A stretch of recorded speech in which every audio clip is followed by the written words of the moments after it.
13.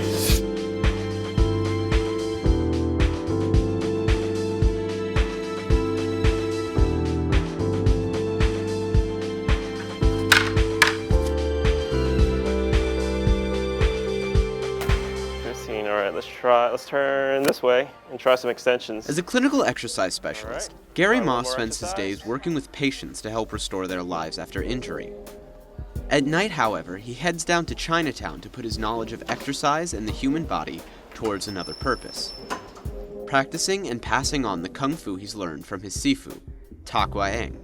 My name is Gary Ma, and I've been practicing Kung Fu with Sifu for 22 years now, and I started in 1991, and I'm now 33 years old. My father and Sifu are actually cousins, and my father was visiting one day, and he saw that I took interest in Kung Fu, so he let me take some lessons. As a vestige of the Chinatown culture that once existed, the Yeen School is mostly advertised by word of mouth.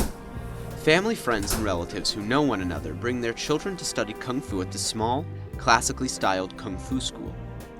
In this way, the Yeen School still operates like the Chinatown of the 70s that Sifu Tak Wah Eng moved to from Hong Kong. And that time, in the 70s, New York Chinatown was very different. It's still very different kind of profile. And today, so many different group of Chinese here. And that time, like everybody know everybody. You know. They all from the same province or neighborhood. They all know, related together. Sifu Tak has made a name for himself as the student of the famous Wai Hung, the grandmaster of the Black Tiger style, as well as a fight choreographer for film and TV and a skilled teacher in his own right. But when Sifu Tak first moved to America as a teen in the late 60s, he had none of this in mind. The homesick young man was only looking for a piece of his native culture.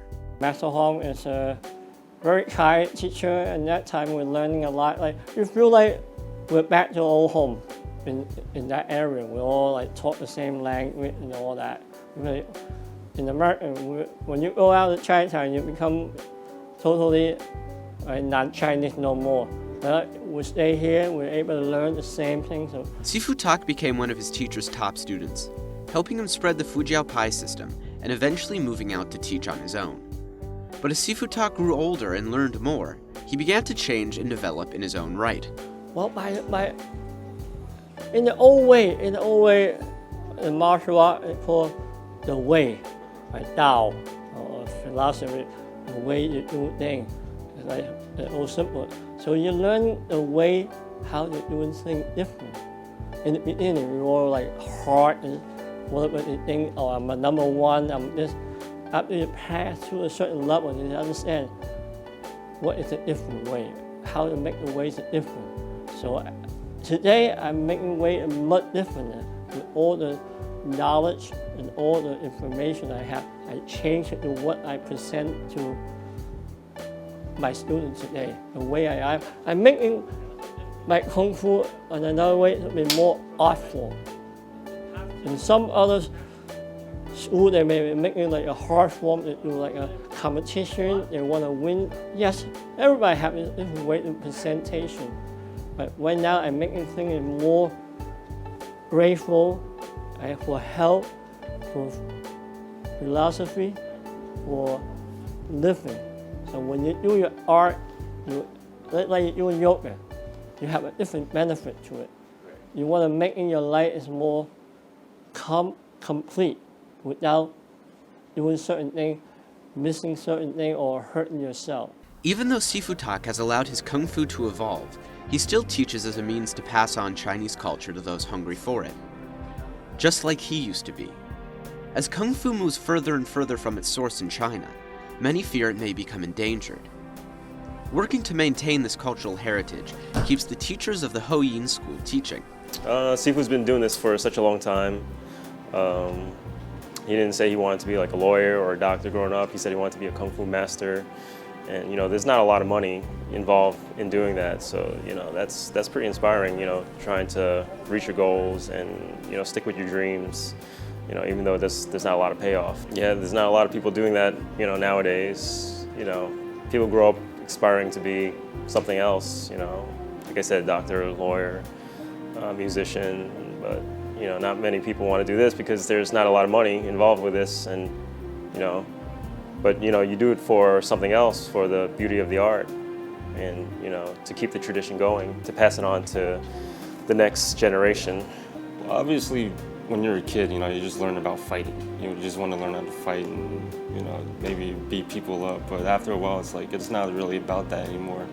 It's just about learning your own culture, our own Chinese culture. And it's it kind of feels like it's dying out. But it's up to us, the guys in class and other schools, our Kung Fu classes, to preserve the art and pass it on from generation to generation. That's what I want to do. And my whole entire family, I'm the only guy that's studying Kung Fu. And so I'm I guess you can say the black sheep of the family, but I'm the only one that's studying it. So I feel like I'm the one in that Chinese family that's carrying the torch for them. That's how I feel. Another thing is, it's just passing on that tradition to another generation. The work is from my students. You talk to some of them. That's what I feel very pleased about, what they are accomplished. They all start when they were teenager or younger, like some of them start with 10, and now they're with me for 10, 20 years, some of them. They're all growing up, they're married, they have children, and they all become part of the light of martial art. Because I don't want to let this tradition die. It's rich in history, rich in tradition, and it's not a lot of people doing it, not a lot of people passing it on. So I feel like it's my job or my duty to do this. As part of passing Kung Fu on to the new generation, the school's philosophy has had to grow. The current American culture asks for teachers to be more accepting than the traditional type of Chinatown school that the Yeen is based on. One big thing I love about our school in general is we're totally open to other styles. We don't see a guy come in with Taekwondo or Jiu-Jitsu or something and put them down for it. We welcome it. We say, hey, teach us some stuff too, So our Sifu is totally open to everything, and that's the most awesome thing, I'm learning every day because from my students. Sometimes I learn from them too. Because every student has a different background, different knowledge.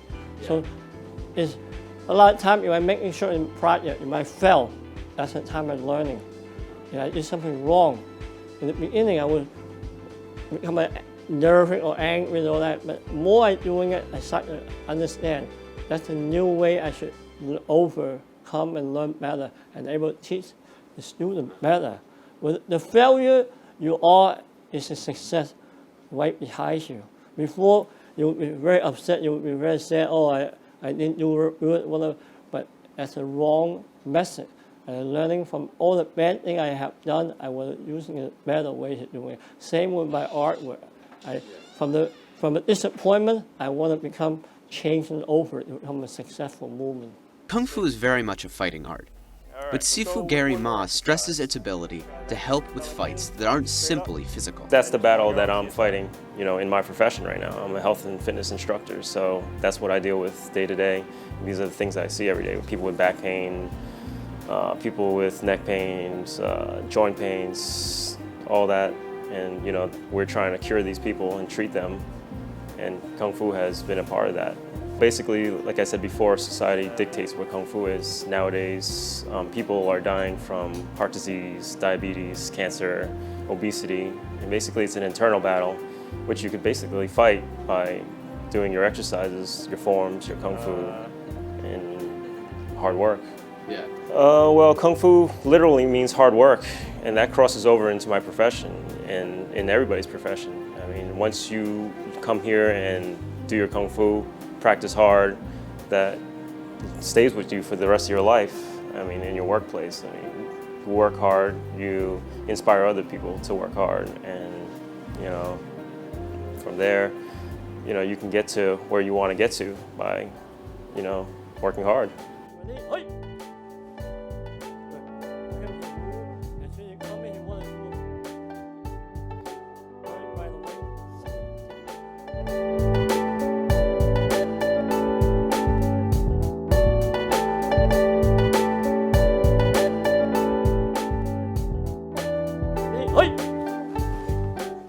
If he wants to come in, he will never throw that kick. You're waiting for him, he'll move. As soon as you come in, he wants to do a punch, and that's it. The kick will land perfectly.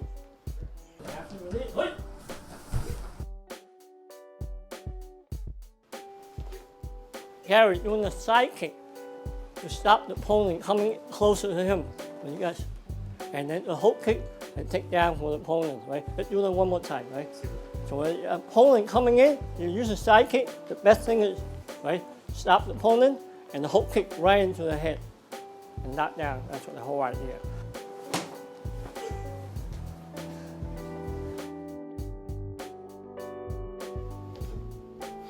When the punch come in, he's already striking with a tiger claw right in the face, and then right away, second tiger claw, strike right to the middle of the face. Let's do the demonstration again.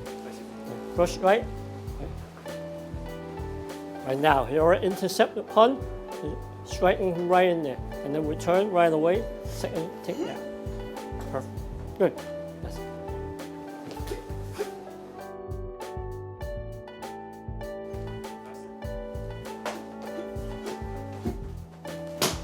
On this technique, what they're doing is, when the attack is coming with a kick, he was just blocking it and the punch at the same time. The second punch, he blocked, and right now he's setting him up while moving back.